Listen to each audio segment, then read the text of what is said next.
Assalamualaikum warahmatullahi wabarakatuh. Hai semuanya, perkenalkan nama saya Revita Tiara Putri.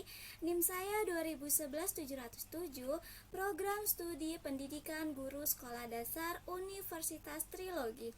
Di sini saya akan membawakan materi konsep dasar IPS untuk memenuhi tugas ujian tengah semester. Mau tahu video berikutnya? Yuk simak.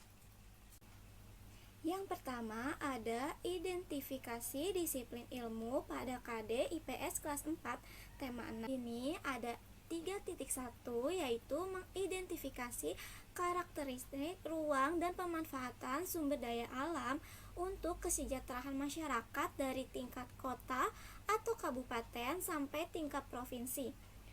Yang selanjutnya ada 4.1 yaitu menyajikan hasil identifikasi karakteristik ruang dan pemanfaatan sumber daya alam untuk kesejahteraan masyarakat dari tingkat kota atau kabupaten sampai tingkat provinsi. Ini ada geografi, yaitu faktanya perbedaan karakteristik ruang di setiap wilayah sangat mempengaruhi kegiatan ekonomi, sosial, budaya, dan pola hidup masyarakat.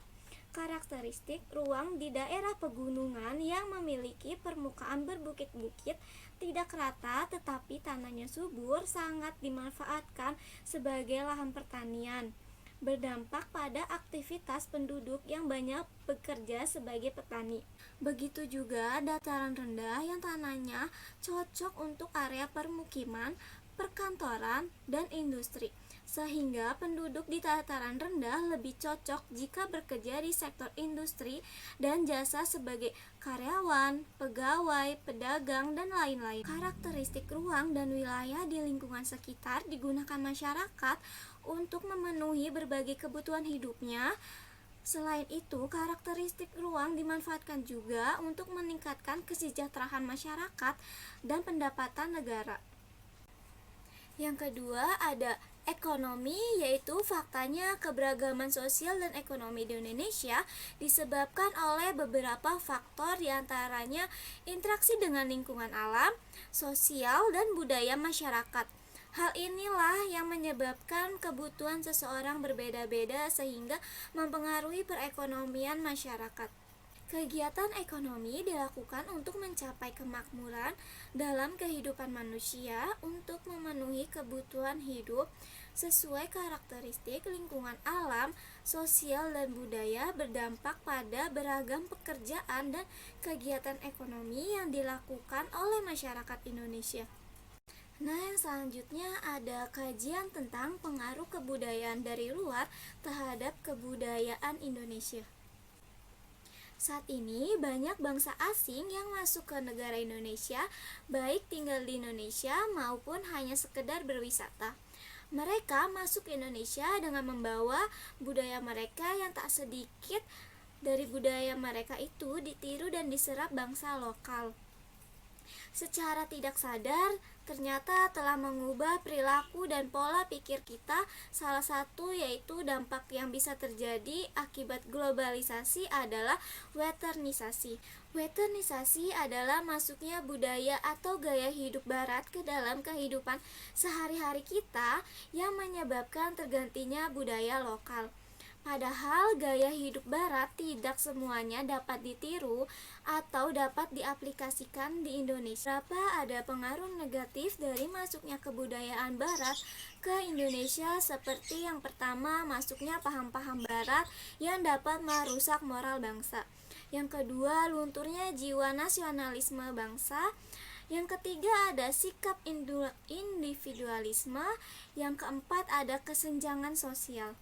Tetapi dari situ kita mendapatkan dampak positif, seperti dampak positifnya yaitu mempercepat terjadinya modernisasi. Yang kedua, mempermudah akses untuk mendapat pengetahuan. Yang ketiga, mendapat menguasai iptek. Yang kelima, perubahan tata nilai dan sikap. Selanjutnya ada sistem politik, yaitu globalisasi telah menimbulkan sebuah kesenjangan besar dalam kehidupan politik negara. Kehidupan politik negara terpecah menjadi dua bagian yang terpisah antara tindakan domestik atau internasional. Yang keduanya beroperasi sesuai dengan logika, aturan, maupun agenda yang berbeda. Banyak tindak kejahatan yang terjadi saat ini juga tidak lepas dari budaya asing yang masuk. Tindak kriminal, narkoba, tawuran, pergaulan bebas terjadi karena generasi muda kita meniru kebudayaan asing. Yang terjadi pada generasi muda kita saat ini akibat tidak bisa memilih budaya asing yang masuk ke Indonesia. Dalam hal ini pemerintah dan juga kita sebagai generasi muda mulai saat ini jangan begitu saja menerima kebudayaan asing yang masuk agar generasi muda di Indonesia tidak hancur.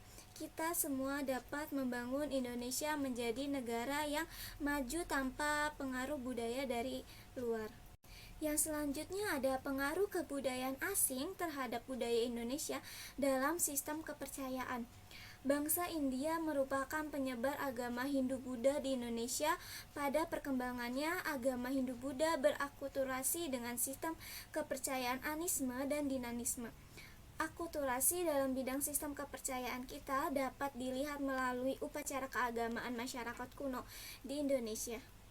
Masyarakat kuno di Indonesia menyembah dewa-dewi Hindu-Buddha, namun juga melakukan pemujaan terhadap roh nenek moyang.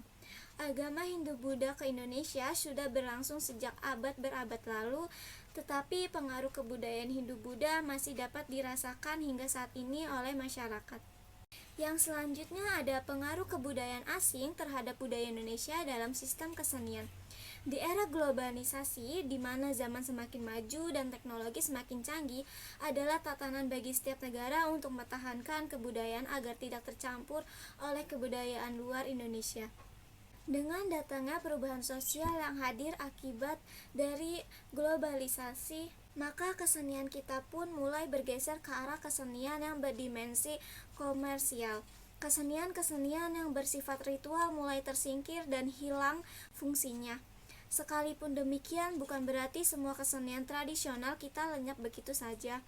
Ada berbagai kesenian yang masih menunjukkan eksistensinya, bahkan secara kreatif terus berkembang tanpa harus tertindas oleh proses modernisasi. Di sisi lain, ada beberapa seni pertunjukan yang tetap eksis tapi telah mengalami perubahan fungsinya. Ada pula kesenian yang mampu beradaptasi dengan transformasi diri dengan teknologi komunikasi di era globalisasi sekarang. Yang selanjutnya ada pengaruh kebudayaan asing terhadap budaya Indonesia dalam sistem bahasa. Bahasa Indonesia adalah bahasa Melayu yang digunakan sebagai bahasa resmi Negara Kesatuan Republik Indonesia dan bahasa persatuan bangsa Indonesia. Dengan perkembangan zaman yang pesat, pengaruh globalisasi terus berkembang di setiap negara, mempengaruhi penggunaan bahasa orang Indonesia dalam kehidupan sehari-hari. Eksistensi bahasa Indonesia di negaranya sendiri mulai diragukan. Bayangkan banyak orang tua yang meminta anaknya untuk berkomunikasi dalam bahasa Inggris sejak mereka masih kecil. Meskipun mereka masih kecil dan mulai dewasa atau remaja, mereka masih belum terbiasa menggunakan bahasa Indonesia sebagai alat komunikasi. Orang tua mungkin berpikir di era globalisasi sekarang banyak orang menggunakan bahasa Inggris sebagai bahasa sehari-hari mereka. Padahal bahasa Indonesia harus lebih maju di era globalisasi sekarang.